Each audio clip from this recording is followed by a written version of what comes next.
नमस्कार, सीधी सट में आपका स्वागत है। मैं हूं श्रीपाल सक्तावत और आज सीधी सट बात के लिए हमारे साथ हैं राजस्थान के राजस्व मंत्री श्री अमराराम चौधरी। चौधरी साहब, आपका बहुत बहुत स्वागत है। सीधी सट बातचीत शुरू करते हैं। आप भैरव सिंह शेखावत सरकार में मंत्री थे, वसुंधरा जी की सरकार में दूसरी बार मंत्री, यानी लगातार 3 बार से जब बीजेपी की सरकार बनी आप मंत्री हैं। लेकिन हर बार ये कहा जाता है कि अमराराम जी रबर स्टैंप होते हैं, उनकी ज़्यादा चलती नहीं है विभाग। ऐसी कोई बात नहीं है।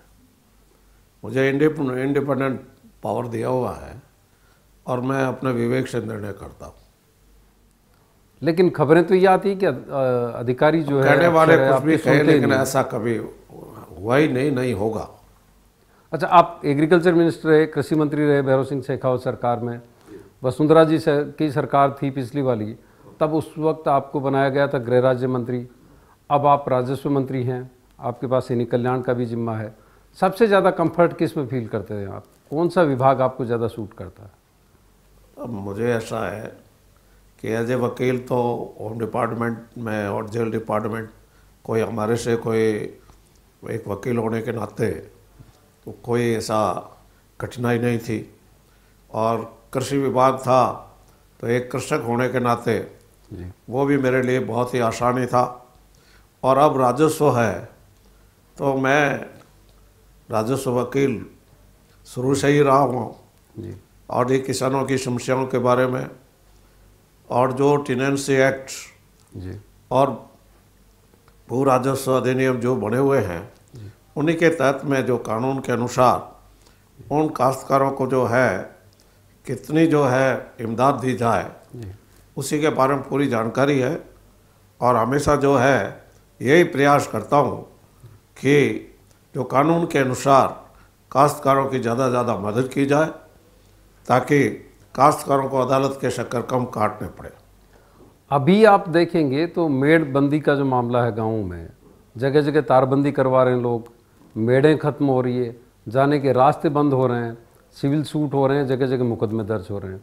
आप वकील भी हैं, राजस्व मंत्री भी हैं, उसका क्या रास्ता है? ऐसा है कि हमारी यशस्वी मुख्यमंत्री जी वसुंधरा जी ने एक ऐसे फ्लैगशिप जो योजना प्रारंभ की है, और ये हमारे बजट घोषणा के अनुसार पैरा नंबर 195 जो 2015-16 और 284 पैरा नंबर ये अपने 2017-18, और उसमें स्पष्ट जो ये घोषणाएं हैं कि हम न्याय आपके द्वार पर। न्याय आपके द्वार जो आपका कार्यक्रम है वो सफलता कार्यक्रम सरकार के जितने भी कार्यक्रम है उसमें माना जाता है। बिल्कुल। लेकिन इसके बावजूद रेवेन्यू के केसेस को लेकर के अभी उस तरह की रिलीफ नज़र नहीं है। नहीं, कम हुए हैं साहब, बहुत पहले ज़्यादा मुकदमे थे। आपको इस न्याय आपके द्वार आने पर पहली बार जब ये प्रारंभ किए गए, ये गांधी जी के समय की बात है। गांधी जी भी एक वकील थे और वकील होने के नाते उन्होंने ये सोचा कि अदालतों के बाहर भी जो है इस प्रकार की लोक अदालतें लगाई जाए, ताकि लोगों का जो है समझौते के आधार पर वो लोक अदालत के जरिए उनका जो है फैसले हो सके। उसी के अनुरूप हमारी जो लोक अदालतें जुडिशरी में भी बनी और हमारी लोक अदालत जो है राजस्व विभाग में भी बनी। और ये सोच हमारी यशस्वी मुख्यमंत्री जी का था, और उन्होंने हमेशा यही सोचा कि भारत के जो किसान हैं वो गाँवों में बसते हैं और 75% से अधिक लोग खेती करते हैं। तो उन लोगों को किस प्रकार से जो सस्ता न्याय मिले, उनको अदालतों के चक्कर नहीं काटने पड़े। आपके इस कार्यक्रम की बड़ी तारीफ होती है, जल स्वावलंबन, न्याय आपके द्वार, ये कुछ कार्यक्रम है जिनकी बड़ी चर्चा होती है। लेकिन अभी भी ऐसा नहीं है कि समस्याएं नहीं है। अभी भी सिविल के मामले आ रहे हैं, अदालतों में पहुंच रहे हैं, रेवेन्यू से रिलेटेड होते हैं, गांव-गांव में झगड़े होते हैं, मेड़ को लेकर होते हैं, तारबंदी को लेकर होते हैं, रास्तों का विवाद है।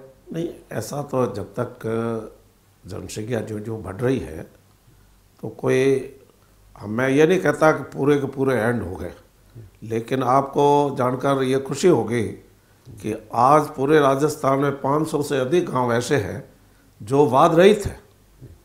और ये इन न्याय आपके द्वार के कारण हुए हैं।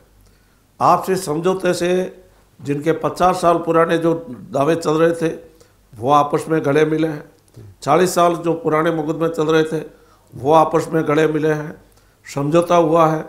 इस रफ्तार से आप कब तक पूरा कर पाएंगे? अभी तक 500 गांवों को आप वाद रहित कर पाए?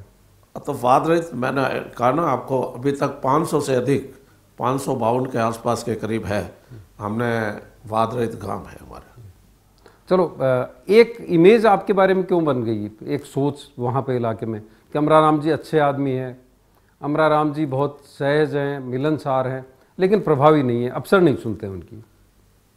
अब ऐसा है, ये तो जनता का अपना अपना जो है सोच है, अपना अपना नज़रिया है।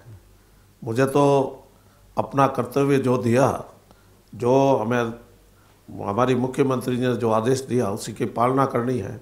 नहीं, आप मानते हैं कि अफसर आपकी बात सुनते हैं? सब मानते हैं, क्यों नहीं मानते? जो कुछ कानून में है वो सब मानना ही है। गैर कानूनी हो तो नहीं माने, गैर कानूनी हम करवाते ही नहीं, गैर कानूनी बताते, गैर कानूनी हम करवाते ही नहीं है। अच्छा, एक परसेप्शन और बन गया अमराराम जी कि आप उस पार्टी में हैं जो अब 70 साल से ऊपर के लोगों को मार्गदर्शक मंडल में डाल देती है, वो रिटायर कर देती है राजनीति से, और होना भी चाहिए क्योंकि आप पूरी ज़िंदगी तो कर नहीं सकते राजनीति। तो अब ये कहा जा रहा है कि अमराराम जी ने अपने बेटे के लिए पिच तैयार करना शुरू कर दिया। आप तो वंशवाद के खिलाफ कोई नेता बनता है वो कोई बनाने से नहीं बनता है, वो अपने आप ही बनते हैं। और ये पार्टी की इच्छा होगी, जो अच्छे काम करते हैं चाहे कोई भी हो वो पार्टी में आ सकता है, इसमें कोई बात नहीं है। इस पर बातचीत जारी रहेगी। अभी वक्त है एक ब्रेक का, ब्रेक के बाद जारी रहेगी सीधी सट। और सीधी सट में आज हमारे साथ हैं राजस्व मंत्री श्री अमराराम चौधरी।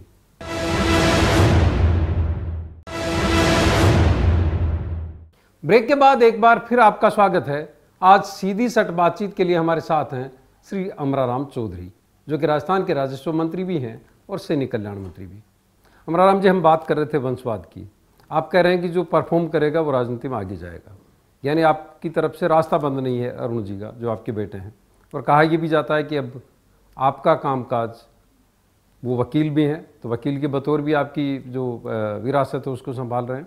साथ में उन्होंने पत्रकारिता भी की है, पत्रकारिता की पढ़ाई भी की है, तो वो एक अलग तरह का प्रबंधन भी देखते हैं। और साथ में अब आपसे ज़्यादा प्रभावी भूमिका वो निभाते हैं आपके घर में, आपके कामकाज में। देखिए, जो ईमानदारी से काम करेगा पार्टी में और जन आकांक्षाओं के अनुसार जैसी जनता चाहेगी वही होगा। मैं भी अपने वकालत, आप क्या चाहते हैं? मैं तो ये चाहता हूँ कि जो भी है वो अपना करियर बनाए, आगे बढ़े। किस में? राजनीति में, वकालत में, पत्रकारिता में? जो उसकी इच्छा हो, जो ये कोई बढ़ाने से नहीं बनता, वो अपने आप ही जो है, कोई आदमी आगे बढ़ता है तो अपने कामों से आगे बढ़ता है। इच्छा क्या होती है? पेरेंट्स की भी तो इच्छा होती है। नहीं, पेरेंट्स की तो इच्छा क्या हो, पेरेंट्स की अगर इच्छा हो जाए, लेकिन जनता की इच्छा होनी पहले है। मतलब आप खारिज नहीं कर रहे कि वो राजनीति में आएंगे या नहीं आएंगे, उस पर आप? मैं तो ये कह रहा हूँ भाई, ये उसकी इच्छा है और जनता की इच्छा के अनुसार ही जो होगा। अच्छा, एक बात और आती है अमराराम जी, आप लगातार वहाँ से नुमाइंदगी करते हैं, वहाँ के प्रभावी नेता माने जाते हैं बाड़मेर के, और कहा यह भी जाता है कि कर्नल सोनाराम चौधरी जो हैं वो कांग्रेस से बीजेपी में आए और उनकी जीत में आपकी सबसे बड़ी भूमिका थी। लेकिन अब बताया जाता है कि आपकी ऐसा है, हम तो पार्टी के सिपाही हैं। जो हमारी यशस्वी मुख्यमंत्री जी ने आदेश दिया तो हमने उसका पालन किया और उसमें बीजेपी को वोट दिलाने में हमने कोई कसर छोड़ी नहीं। और क्योंकि हमारी यशस्वी मुख्यमंत्री जी का इतना प्रभाव था और जिसके कारण से हम राजस्थान के अंदर जो है 25 से 25 MP ला सके। नहीं, आपने जीत दिलवाई बीजेपी के कैंडिडेट की बतौर, लेकिन बाड़मेर की राजनीति में ये कहा जाता है, बाड़मेर की राजनीति में ये कहा जाता है कि कर्नल साहब से पटरी आपकी अभी भी नहीं बैठी। नहीं, ऐसा है कि अगर कर्नल या कोई भी आता तो हम तो पार्टी के सिपाही थे और पूरी मदद करते पार्टी के लिए। जैसा हमारी यशस्वी मुख्यमंत्री जी का आदेश, उसकी पालना में हमने कहा। आप पार्टी के सिपाही हैं, लेकिन वहां पे आपकी पटरी क्यों नहीं बैठ रही है कर्नल साहब के साथ? कर्नल साहब के साथ पटरी कैसे नहीं बैठ रही? वहाँ पे आम चर्चा है ये कि अमरा राम जी का अपना खेमा है, कर्नल साहब का अपना खेमा है। हमारा कोई खेमा नहीं है, हमारा तो पार्टी का खेमा है। जो पार्टी में रहता है और पार्टी में वफादार रहेगा वही इस पार्टी में आगे बढ़ेगा। ये भी कहा जा रहा है कि बाड़मेर में बीजेपी कमजोर स्थिति में पहुंच गई, लेकिन रिफाइनरी ने उसको एक राहत दे दी, उसके लिए वो नहीं, ऐसा है जो आपका समझौता हुआ है, और उसके लिए आपको बधाई भी देना चाहते हैं रिफाइनरी कि आपके इलाके में रिफाइनरी बनने जा रही है। ऐसा है कि रिफाइनरी का ये सोच हमारी यशस्वी मुख्यमंत्री जी का था। नहीं, पिछली सरकार ने भी रिफाइनरी पे नहीं, किया था। उन्होंने तो 2 दिन पहले ही, आचार संहिता के 2 दिन पहले ये जो है शिलान्यास किया। एमओयू पहले कर लिया था, और उसके नहीं, एमओयू करो या कुछ भी करो, लेकिन 2 दिन पहले ही शिलान्यास हुआ और उसके बाद कार्य क्या आचार संहिता लागू हो गई, उन्होंने कार्य प्रारंभ नहीं किया। जो ही हमारी सरकार आई, हमारी यशस्वी मुख्यमंत्री जी ने उन सारे एमओयू या कागजात, उन शर्तों को देखा और देखने के बाद में उसने कहा कि 56,000 करोड़ विदाउट ब्याज 15 साल के लिए, जमीन हमारी, और इतने जो है हमारा जो है परसेंटेज जो है हिस्सा 26% है। तो उन्होंने जो इस प्रकार का सोच करके, और हमारे पेट्रोलियम मंत्री माननीय धीरेन्द्र प्रधान जी को मैं धन्यवाद दे रहा हूँ, उन्होंने भी इसका परीक्षण किया और दोनों ने परीक्षण करके, और हमारे यशस्वी मुख्यमंत्री प्रधानमंत्री जी को भी इससे अवगत करा करके, और 15 के अंदर ही रिफाइनरी का जो है घोषणा हुई, जो बजट घोषणा हुई है, और उसके बाद में ये जो एमओयू हुआ है वो हमारे यहाँ के हिंदुस्तान के पेट्रोल मंत्री जी के कांग्रेस ये कह रही है लगातार, गहलोत साहब कह रहे हैं कि आप रिफाइनरी पे जबरदस्ती रार कर रहे हैं। एमओयू हुआ एचपीसीएल कंपनी से, वो सरकार की कंपनी है।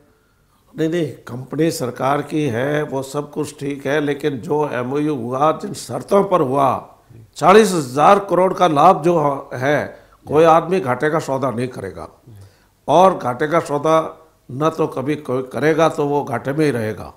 इसीलिए 40,000 करोड़ का लाभ हुआ। तो ये सोच हमारी मुख्यमंत्री जी और हमारे धीरेन्द्र प्रधान जी का है, पेट्रोलियम मंत्री जी का, जिन्होंने जो इस प्रकार के सोच और परीक्षण करके एक उस कंपनी को सही रास्ते पर लाए। ठीक है, धर्मेंद्र प्रधान जी का और मुख्यमंत्री जी का अपना फैसला।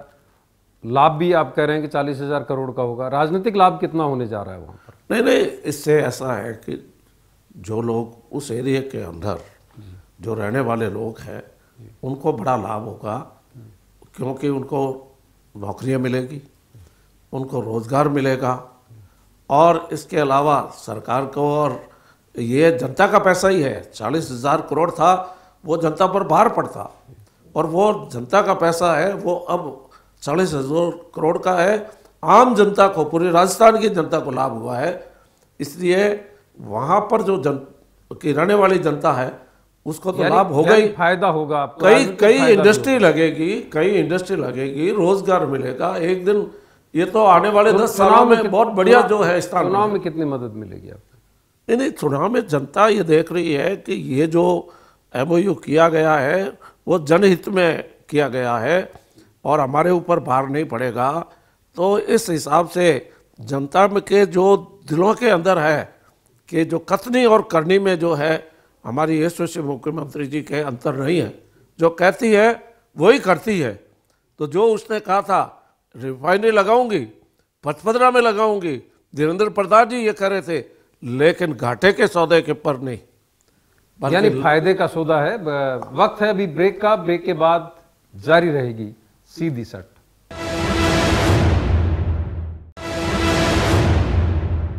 ब्रेक के बाद एक बार फिर आपका स्वागत है। आज सीधी सट बातचीत के लिए हमारे साथ हैं राजस्व मंत्री श्री अमराराम चौधरी। चौधरी साहब, रिफाइनरी से राजनीतिक फायदा भी होगा, लोगों को फायदा भी होगा और स्टेट को भी आप बता रहे हैं कि 40,000 करोड़ रुपए का फायदा होगा। यानी आपकी अंगुलियां जो है पांचों घी में है।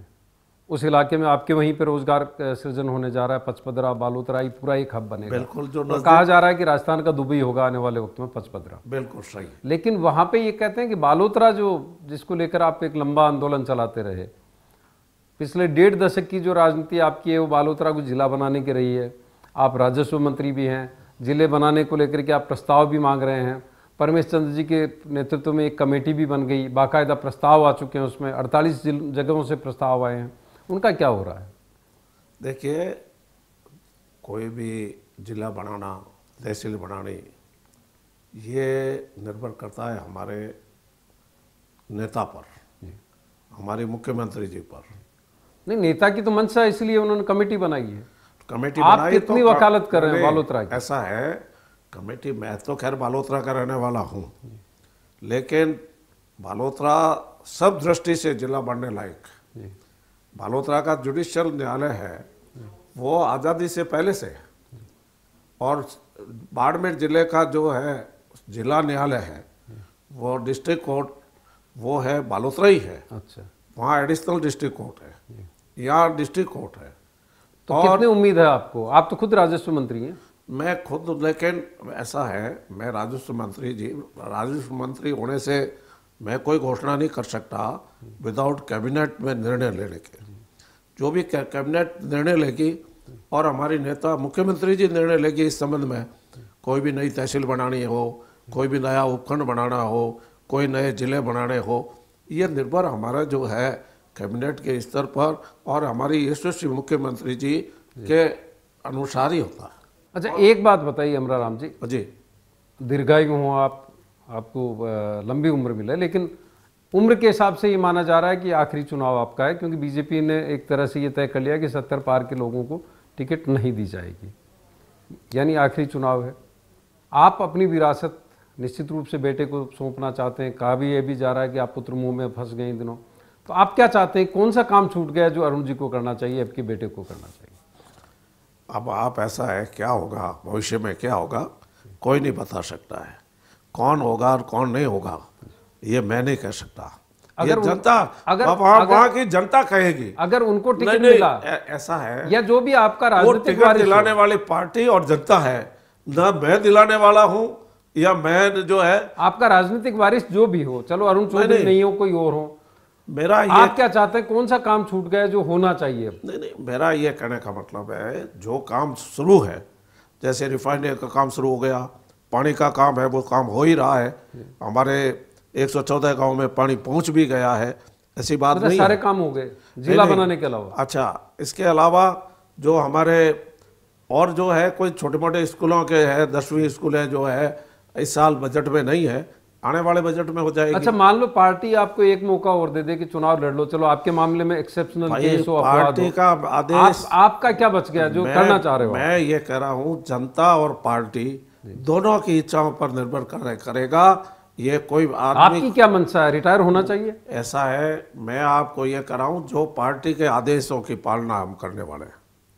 नहीं, आपकी खुद की मंशा क्या है? मेरी मंशा यही है कि हम तो पार्टी कहेंगे वैसा काम करेंगे, जनता कहेगी वही काम करेंगे। नहीं, राजनीति में रिटायरमेंट होना चाहिए क्या?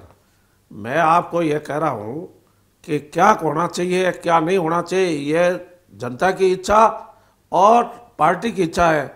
ये कोई जरूरी थोड़ा ही है कि कभी खुद की इच्छा भी तो होती होगी कि हमें क्या करना चाहिए। नहीं, खुद की इच्छा कुछ भी हो जाए, लेकिन जनता की इच्छा और पार्टी की इच्छा नहीं है तो कुछ नहीं हो सकता। मतलब पार्टी आदेश देगी तो आप चुनाव लड़ोगे? पार्टी का जैसा भी आदेश होगा वैसा होगा। एक आखिरी सवाल अमराराम जी, इतनी लंबी राजनीति में आपने बदलाव का हर दौर देखा, और अब आपके पास वो महकमा है जो पूरे राजस्थान के गाँवों को, किसानों को रिलीफ दे सकता है। आपको लग रहा है कि जो आपको मौका दिया मुख्यमंत्री महोदय ने, उसमें आप खरे उतरे हैं? बिल्कुल, आपको पता है 2 बार जब हमारा ये अभियान चला न्याय आपके द्वार पर, 68 लाख से भी ज़्यादा जो है प्रकरणों का निस्तारण हुआ, और उसके बाद में ये 8 मई को जो ये कार्य प्रारंभ होने जा रहा है न्याय आपके द्वार पर।